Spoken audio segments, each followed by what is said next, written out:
1 plus tan square a plus 1 plus 1 upon tan square a equals to, this could have even be written as 1 plus cot square a, but it's one and the same. Okay, so LHS 1 plus sin square a upon cos square a plus 1 upon cos square a upon sin square a, then cross this, cos square a plus sin square a upon cos square a plus sin square a plus cos square a upon sin square a equals to, now sin square a plus cos square a is 1, therefore 1 upon cos square a plus 1 upon sin square a.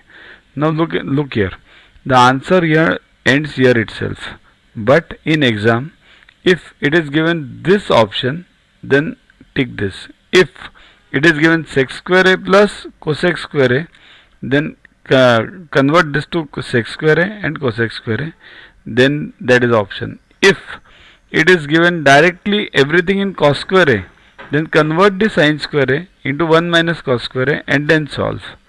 If it is given in terms of sin square a, then convert this cos square a into sin square a, as I have done it over here, and then solve.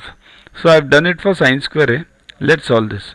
1 upon 1 minus sin square a plus 1 upon sin square a, cross this, sin square a plus 1 minus sin square a upon sin square a into 1 minus sin square a. Okay, so what, this sin square a gone, 1 upon sin square a minus sin raised to 4a, that is one option. Also there is another option in this, 1 minus sin square a is cos square a, so the option can also be given to you that 1 upon sin square a cos square a or cosec square a sec square a, anything can be given.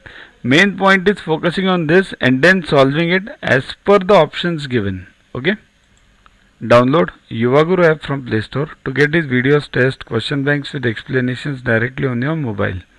Get 500 plus questions with explanations and